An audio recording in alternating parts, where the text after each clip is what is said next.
what you see. Make sure to hit that button now to stay updated on when I am up.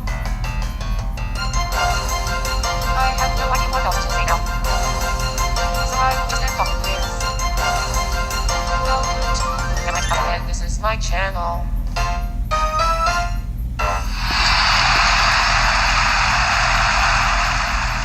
Hello! Getting started with The Only Way Now, Chapter 10, Emergence. Stripping her feet in her white sandals, she began to walk with the man. I used to dream about you, the calming noise. But I was at my lowest points after you died. You gave me advice and it helped me get through some dark moments. I know. I was a veil. Remember? He sorry chuckled to himself, turning to look forward as they soared along the beach. He whistled a familiar song, but Chloe couldn't quite place it. Seriously, Dad? You came to me and gave me advice when I needed it. Is that what's happening now? Do I need advice? Sweetheart. He stopped and turned to face his daughter. You're grown up now. You're so sore now. The man gently grabbed both of her hands and placed them in his. You two don't even realize it yet, but she can't do this. She can't do this on her own. You have to use your strength to help her. What does that mean? You're talking about math? She knows I'm never leaving her, Dad. We've never been happier or stronger than we are now. Think about what has been happening, sweetheart. Everything has a purpose. Her purpose is not yet finished. There's no purpose for you dying and being taken away from me. A world where rewiring is the norm. How can anybody believe in purpose? Yes, of course, there is purpose. You're not using your brain, Chloe. Connect dots. You used to be the best at that. Look out over the bay. Do you see it? He raised one hand and pointed towards the horizon. I don't see anything. I'm probably being told what making away with his voice. Well, it's fine. It's okay. Work harder, sweetheart. He pointed to a specific spot. She started and held her hand to her forehead, stating the sunken view. There's a window that only you two can open together. Not just her. Not just you. Not just... There's a window that only you two can open together. Not just her. Not just you. Both of you. But only she can go through it. She must go through it. I see it, but I don't understand. The corners of her pencil began to dim. She noticed reality fading to a maelstrom. Dad, don't leave me again, please. Give rise to each other. Community. Both of you. Together. Chloe put her up to her eyeballs and grabbed her euphoria. Chloe! Oh God, Chloe! Max raised her thin arms around her girlfriend's body, burying her head in the girl's chest. They pulled away and just looked at each other. This must be how you felt when I passed out. I'm good. I think. She nodded, picking up Max's bug-soaked shirt and wiping the remainder of the liquid from her nose and mouth. I can't imagine a more beautiful sight to wake up to than a shirtless Max Caulfield. You sealed the shit out of me. I wanted to rewind again, but was afraid I'd even more damage. Are you okay? Shakiness in her voice and in her eyes clearly indicated the girl was frightened. She moves to sit beside her freckled cutie and put her arm around her shoulder. Max, I'm fine, but I think I know what we need to do now. Well, kinda. Hey, how? Did I ever tell you I had visions of my dad after he died? After you left? No, but I imagine that's not uncommon after losing someone that close. I just went over to her dresser and put a fresh shirt on. Sure. But these were more than just visions. My dad talked to me and helped me get through things. It was like he was actually there to give me advice. A dark and cryptic way. But it was always the guidance I needed. Anyway, just now, I was talking with him on my beefs. He made me feel like I wasn't supporting you, Max. Like I needed to do more. Oh, Chloe, you're wonderful. You're already doing so much. He told me I'm not connecting the dots and I need to help you more. The girl paused for a second. No, you don't want to hear this right now. Max, but we need to rewind again. Literally shaking her head, Max pup. No way. Absolutely not. Nope. After all that blood you just lost, there's no way we're doing it again. It was cute watching Max fold her arms and huff. She knew in the coming years she would have a great time poking at her partner just to see that reaction. I just need you to trust me. Will you rewind it? What do you imagine? Like, how do you do it? Not really sure. Feels like a wise, but in my mind, no. More like, and don't laugh. So we a slippery bruised spot on a banana. I just pressed down on it and allowed the flow to go into a pulsing wave. I bruised your banana. You joke. Sorry, had to. Okay, do you remember when you said you could go slow? Burnett nodded. Do that again. Let's go as slow as you possibly can. The girls hold onto each other in preparation for the rewind. Max held out her hand and locked eyes with her favorite person. Chloe returned the gaze with a confirming nod. The pulse began. Chloe also extended her arm. She closed her eyes, hunting for any semblance of the button or bruise. Her partner met them, but couldn't find anything. She kept searching and was only pulled back when hearing Max's strange voice. Chloe! Can't go back anymore. She knew her girlfriend wouldn't let her try again if it didn't mean this time. Didn't work this time, and her only chance was stripping away. Chloe! The time travel screamed. Max seemed to be at the end of her rewind vocabularies.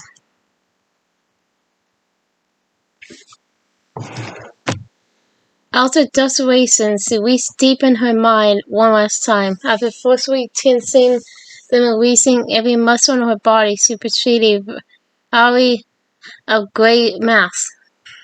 She searched the mass and noticed a dull tickle in the back of her head. A tiny moss bottle was strapped, dripping with a energy she hadn't experienced before. She felt she would lose it amongst the grey, so she reached out and grabbed her partner's outstretched hand for support.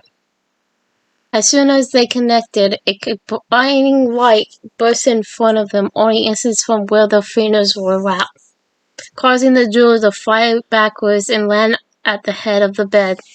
The pulse was plugged and the rewind dissipated. Wilson took a moment to return after the flash of light, and Chloe could hear water running in the bathroom. They haven't been in the shower for over an hour. Your nose, Max. Damn. She reached for a tissue from her nightstand and wiped her face. Is that the shower? I never gone that far back before. Max, check it out. Chloe held her hand in the air where a tiny wave of light like a laser beam formed a circular dot on her palm.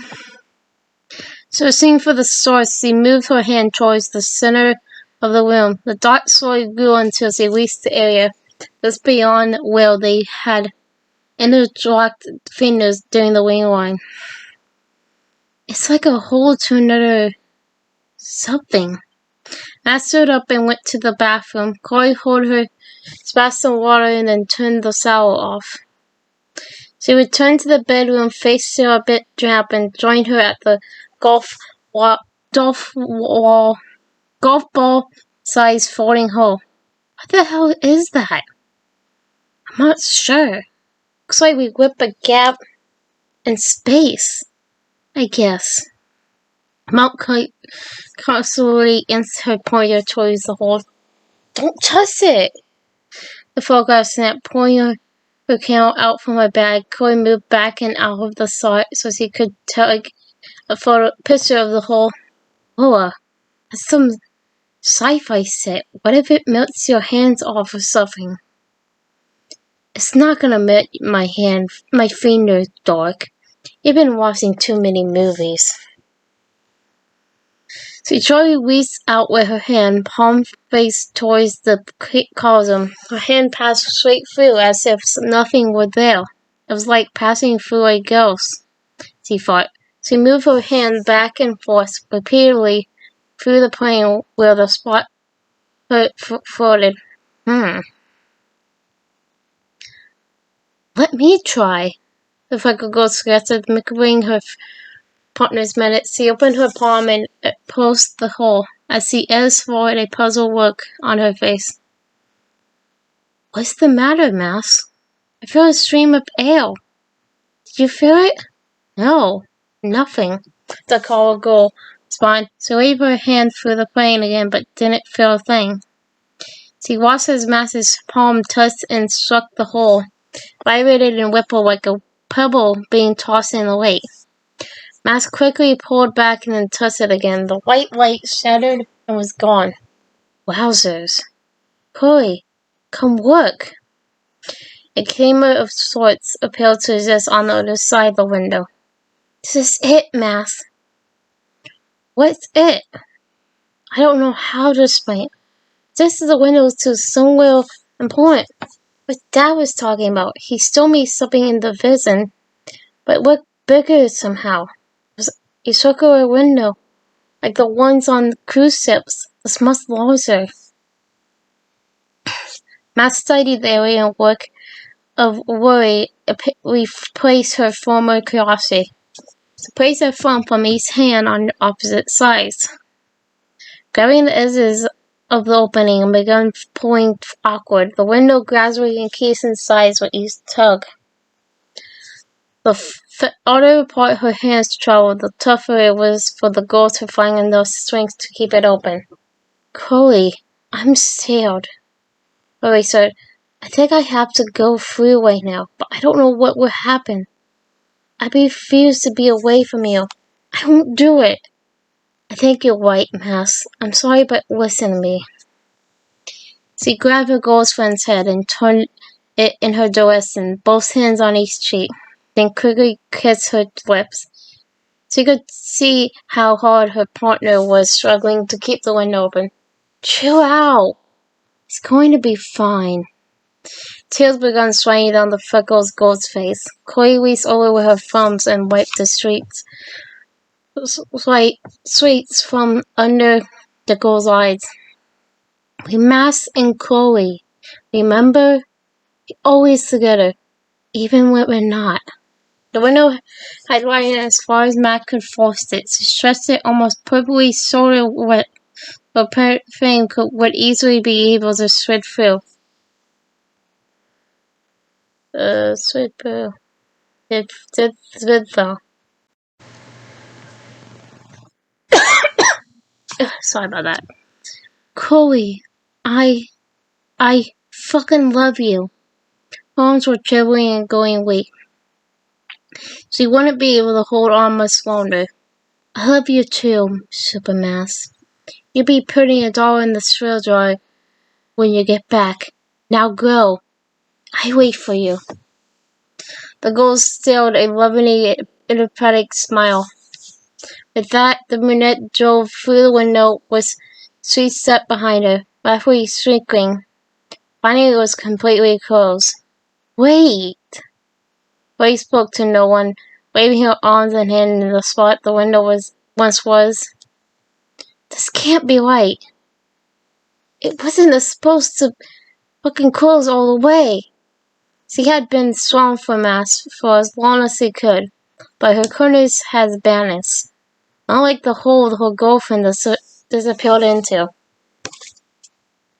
She fell on Mass's bed, face first into a pillow, and the floodgates were released, sweeping away she hadn't since her father passed.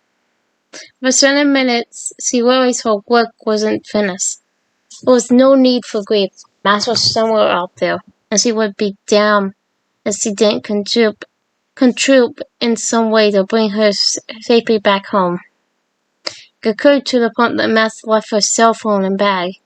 She snatched the phone from the nightstand and entered the same password Lon Mass Silver had used since they were jerky kids, and it worked. Note to self. She said to no one, teach that girl to change her damn password every now and again. She located a text from Tom, still listed as unknown sender, and decided to give him a call.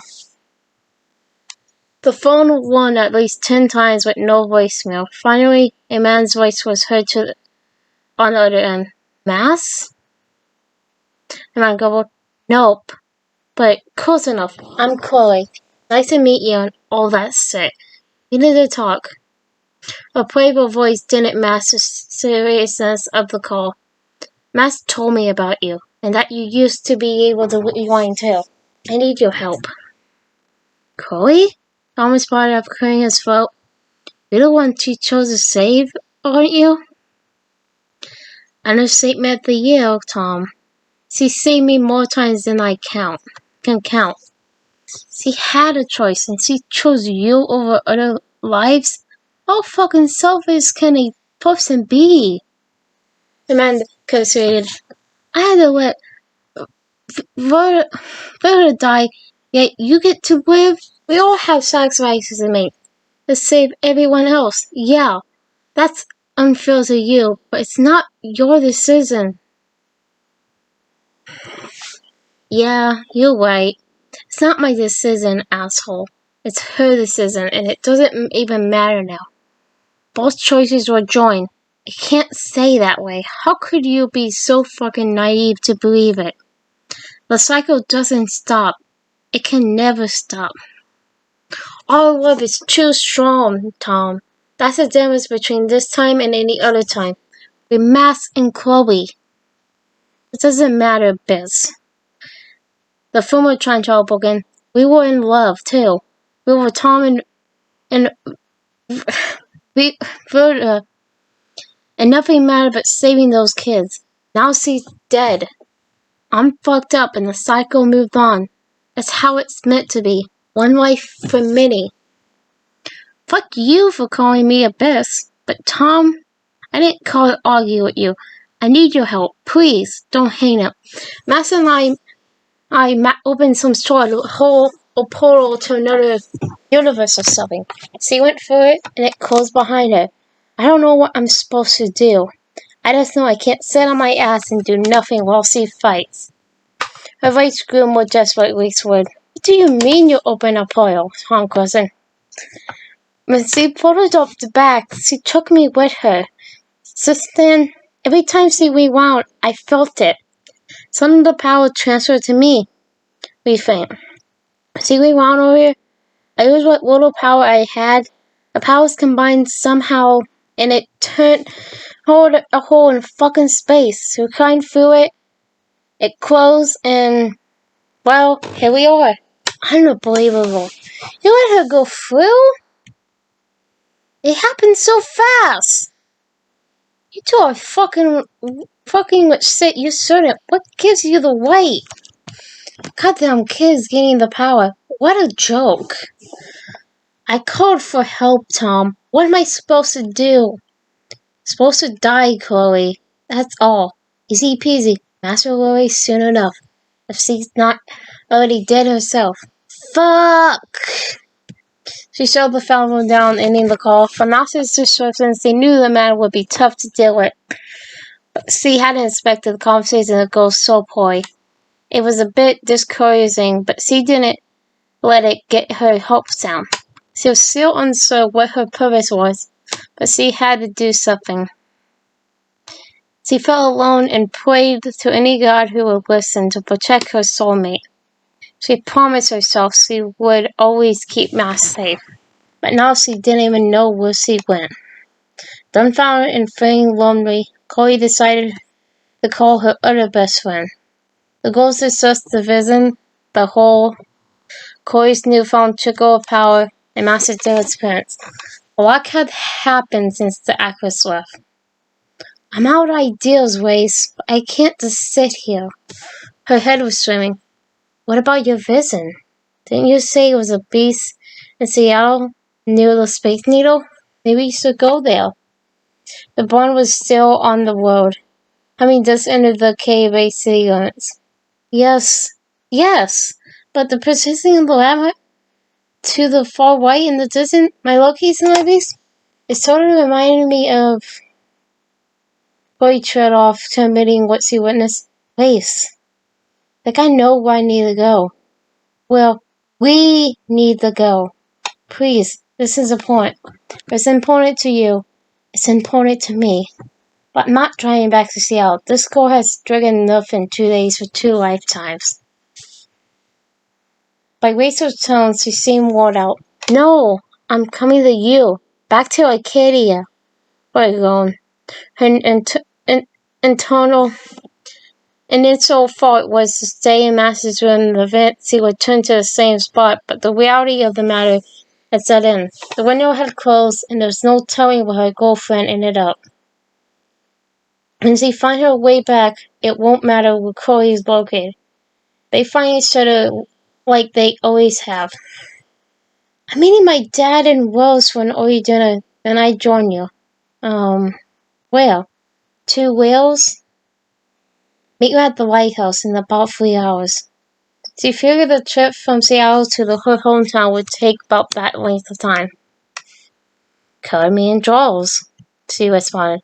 I also have something I want to give you. They said their goodbyes and ended the call. Chloe bounced up, feeling energetic, as she typically did when on a new adventure. Captain Voodoo was on the hunt for her first mate. Before heading out the door and jumping in her truck, she grabbed Master's satchel. She knew when her partner returned, she would want it.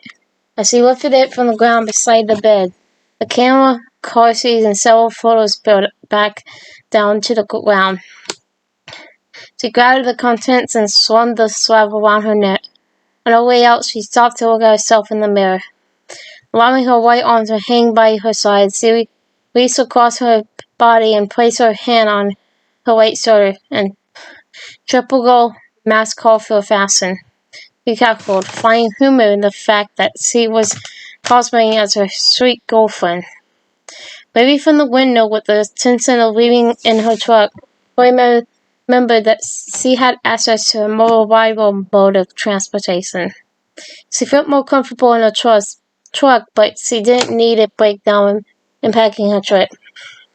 And quick and safe arrival to KAB was much more important now. So reached in Master's bag and fished out the keys to her new ride. Nas? A voice called from downstairs to grab the last items she needed from Master's treasure window. Meeting Vanessa as the older woman was putting her purse and keys on the dining room table. Chloe? Hey, sweetie. How have you been? It's been a long time. Master's mom pulled her in and wrapped her arms around the girl.